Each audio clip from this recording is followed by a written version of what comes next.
I thought it was the opposite case. I thought they'd censored it out when it was referring to... There were two... I'll try and dig up the episodes later, but they showed... There were 2 episodes that involved... One of them, this mean girl made Malcolm think Reese was gay, and made Reese think Malcolm was gay, and then they got all these naughty things for each other, like Naughty Pool Boys 3. Okay, that's actually kind of funny. I'll show you the episode later, Smash that. But in the Halloween episode, what he was trying to accomplish with that. In the Halloween episode, Hal was... Oh god. Okay, these things scared the crap out of me. Was scared about something, and Lewis was telling him how he once said a doorbell sounded gay, and that's where they muted gay out. That's really weird. Okay. You don't think that they should? You think they should have left it? Jeez. So you think they should have left it unmuted even though it was derogatory? Maybe.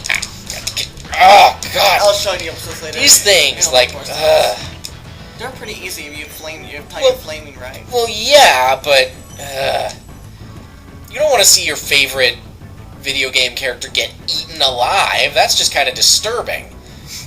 Ugh. Oh, that's kind of the point that developers were trying to make. I think. Probably. Bizarre. Anyway, we keep getting sidetracked from the original conversation, which is about boss fights. Good grief. And I hate those stupid frogs, too. Because they got that nasty tongue lash attack. Ow! Ow! Okay, let's try this again. Dealing with these blasted trees. Fire! Yeah, I can get the timing. Then how did that one eat your face off? Because I missed the button press, that's why. Anyway, boss fights. I'm trying to think of anything you know that has the Zelda-type boss fights. Fairly Odd Parents? Yeah, actually, the Fairly Odd Parents games, because each level has... Because in each level you make 3 wishes for 3 different capabilities. Items or just abilities you can use to get around. I don't think you've ever seen the full games. I think the only boss I've ever really shown you was the big red ghost. No, I've played them a little bit. Okay, but anyway, go on. So you have to use each tool or each ability to move around the level and accomplish your goals and get to the boss. Well, it's only like 1 obstacle, and then the rest. Like, you get 3 wishes. And let's say you need to break down trees for like... Right, the Junior Woodchucks level, or whatever it was. Yeah, a badge too far. For like 3 platforms, you gotta use Cosmo the Squirrel to eat trees and knock them down. But then that wish sort of stops, and there's I don't know, maybe like a mile or so or whatever of not using him, and then you get to the next blockage. Right. And then by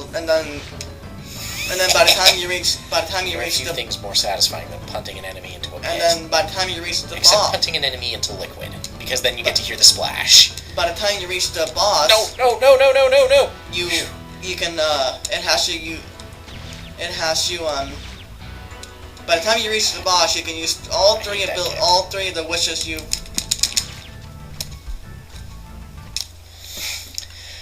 Anyway, by the time you reach the boss, you have all 3 abilities you can use, but it only has you focus on 1. Right, but anyway, that's not a very great example, because that doesn't have very good design. And yeah, you can get these guys to trap the chickens, and then punt them off. Anyway, yeah, that doesn't strike me as exceptionally great game design, but whatever. It'll suffice. So you're saying that they should have had all 3 abilities in use?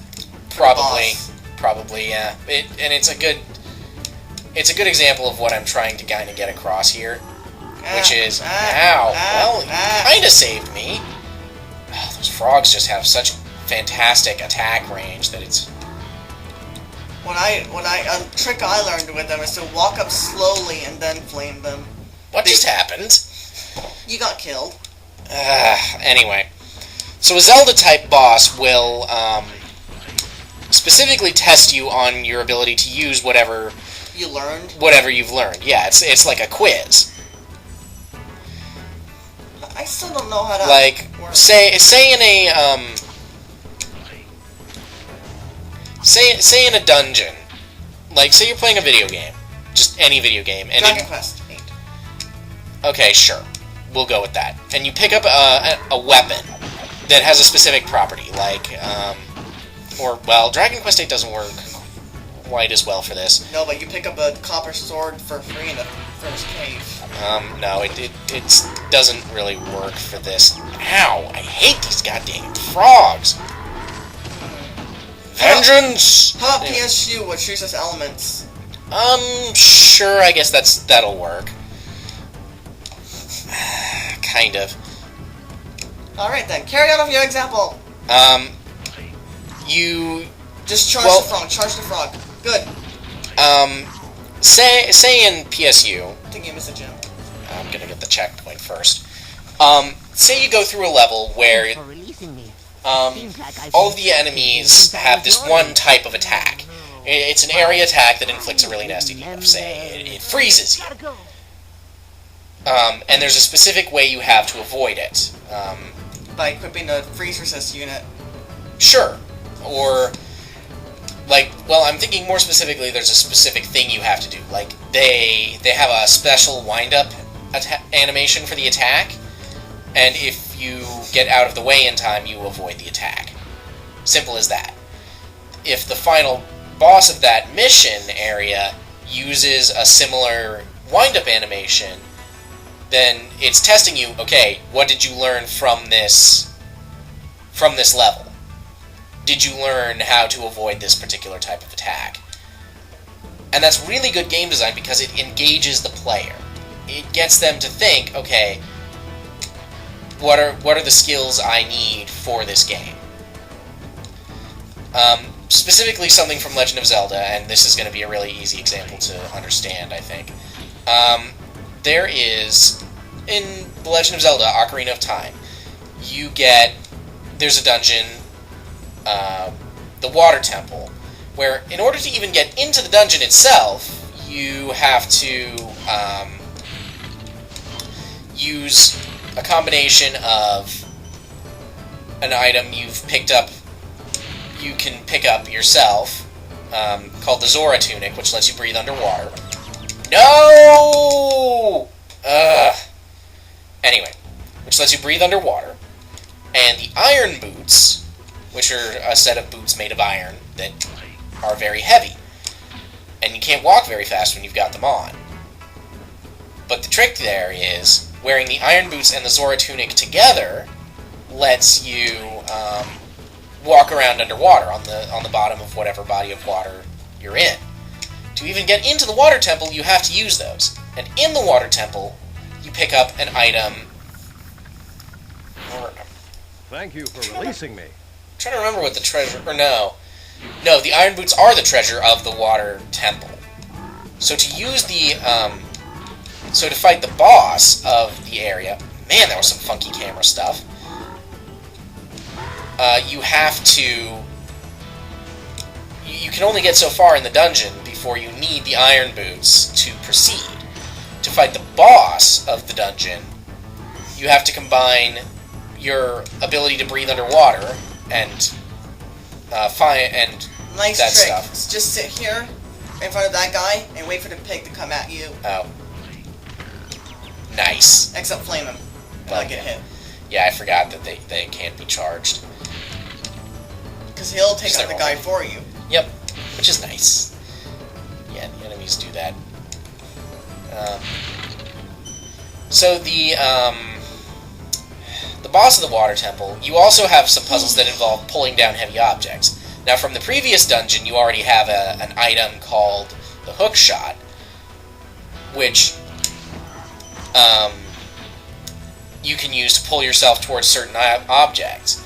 But there's certain things you have to move that are too heavy for you to do on your own, so you have to root yourself with the Iron Boots.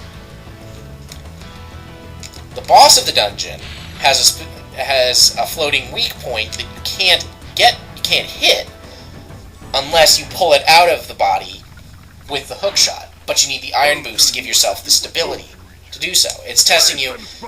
How well do you know the properties of your items? Oh! The Legend of Spyro: The Eternal Night!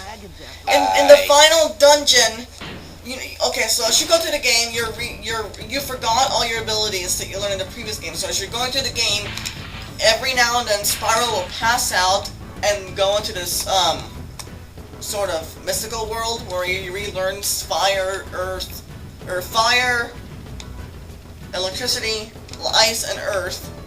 Okay. And before you can get into the final dungeon, you have to go through 4 areas which only have you use one element. Okay, yeah, it is kind of like that. And that's actually a specific thing that Legend of Zelda has done multiple times. Like in one cave, you only have access to fire. You can't even change the breath. Right. Yeah, it's sort of like that. Let's see. I think I missed it. Oh, right. Like, it's not... And it has obstacles that are only activated by that breath. Right. I guess that... crap. Okay. Yeah, Legend of Zelda is really the best example I can think of for that kind of boss design. Now, comparing, like, Spyro and Crash, the bosses these guys use are kind They're of... the same? Well, they're not the same, but they use similar design principles.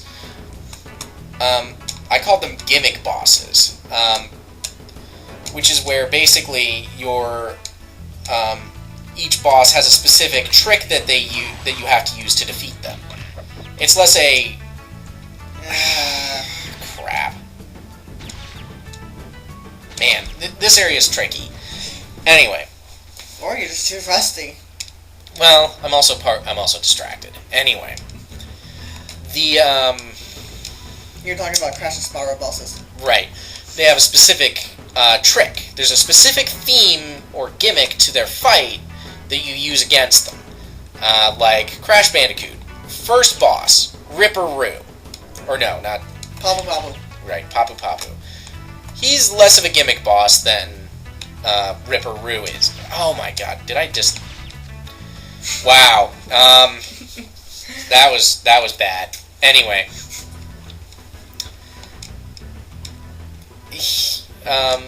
Let's take, the second boss, Ripper-Roo. Oh, god dang it. I'm so glad they refined the gliding controls in the sequels. Or if you want to go by Crash Bandicoot 2, he is the first boss there. Anyway, but he uses the same gimmick, actually, in each fight, which is kind of fun. No, in Crash Bandicoot 2, in Crash Bandicoot, it's the floating TNTs, remember? Right. And then in the second one, he actually hops around and creates TNTs and then nitros. Okay, I have no idea what happened there, but I'm gonna go with it. So he's not really the same, and... Okay, but he's similar.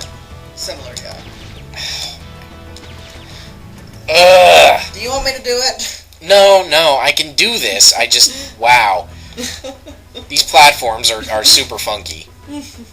Also, I'm gonna stop using the analog stick, because this game was not designed with the analog stick in mind. I did it just fine. Yeah. For some reason, I'm getting better controls with... I don't know, I was getting better controls with the directional paths on Crash Bandicoot 2. Yeah. It's because what they were programmed for. Well, I mean, like in the first Crash Bandicoot, you couldn't even use the analog stick. Yep, because those controllers hadn't been made yet. Is that a... But they were before with Crash Bandicoot 2, I guess. Anyway, Ripper-Roo. So his gimmick is that he uses the TNT. He's trying to blow you up. He hops around on the tiles and... And going by Crash Bandicoot 2. Yeah. And then he leaves a very small space for you to be safe. Yep. And then you trigger the TNT to hurt him. No, he triggers it himself. He uses TNT first, which explode, but cause no damage to him. And then he jumps. Oh yeah, bonus points for style. And then does nitro, and that stuns him, and that's when you attack. Okay. But yeah, like I said, he has a specific trick. Tiny Tiger. You know, you have to hop around on the platforms, and then he'll jump on one that falls, and you have to you have to not be on that platform when it falls, and he'll take damage. It's things like that. Flashing red platforms, so just stay away from them. Yeah. Which we'll cover when we get to Crash Bandicoot. Oh, we're doing that too? Well, I was planning on doing Crash Bandicoot. No, that's fine. I just didn't know we were... Tops, and we're going to go do that Speedway level, because I just remembered that that's there. This has absolutely nothing to do with the fact that I hate treetops as a level. Absolutely nothing at all. It totally does. Anyway. I guess we're going to do the first Crash Bandicoot 2 then? Yeah, probably. I was actually thinking after this one I'd bring in Klonoa. I just don't... Okay. We probably shouldn't go for 100% the first one, though. Oh, God. Yeah, no. Unlike its sequels, guess what? Checkpoints don't save your box count! Oh, God. Yeah, no, that first one is just... Wow, I don't know what I'm doing here. I'm not sure if that was intentional or an oversight. It might have been intentional. I can understand in the later series, but the first game should be... Oh, bloody. Well, okay. I don't remember this level at all, so... I can understand it in the later games, like Crash Bandicoot 2. But the first game of the series should be the easiest. Not necessarily. Well, I mean, I'm not saying it should be easy, like, the levels really give you trouble, but they should have at least... They shouldn't have made it so you have to go back, start over and over and over, if you want 100%. Planes... I don't actually know the the specific pattern for this level, so I'm just kind of winging it. Yeah, I winged it too. But in this level... Oh, that was a bad pun. Unlike Crystal Flight and Magic Crafters, in this flight level, always go toward the planes, don't follow them. Don't, Crap, I don't know where I need to go. You're missing the bolts and the rings, which are out of this tunnel. Oh, this is so narrow. This is so narrow. I'm not gonna make it. Try to get the boat. Hurry, hurry! I just got 3 boats in a row. Holy cow. Go to the rings. Go to the rings. This is gonna be so close. Oh, God. There's a boat. Yeah, but I missed one of the rings. Come on, come on, come on. Nope. Okay, wow. Yeah, this one's tough. Get the rings and the boats first, and then go for the chests and the planes. That's what I do. Oh, okay, that makes sense. Because the rings and the boats are in the same area, and then the chests start out in this area. And you can pick up boats as you're getting the arches. And then the chests, because the rings and the boats are in basically the same area. Right. But then the chests go into a different... Right. Oh, no! Why? I don't think the game likes you. I am just not likable today. For some reason, I'm taking a big charisma penalty. Hey, I like you. Did I miss an archer? Yeah. Moot point. Wild flight. Why do you do these things to me? Okay, yeah, I did miss one of the arches. Okay. Curve hard.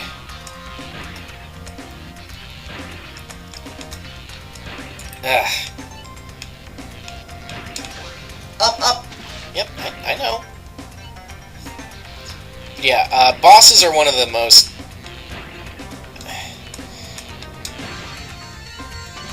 Bosses have a lot of potential, and you can handle them in a lot of ways. Bosses are meant to be a challenge to the player's skill. Usually. Oh, all 3 of them. Double kill. Okay.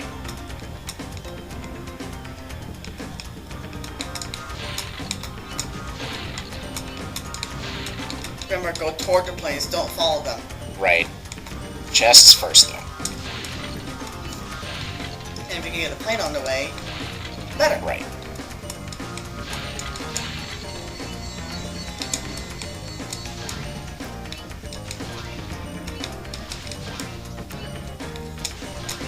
Got you. Now go left. Right. No, left. Ah, yes! Ugh. No, I am not trying again. Ugh.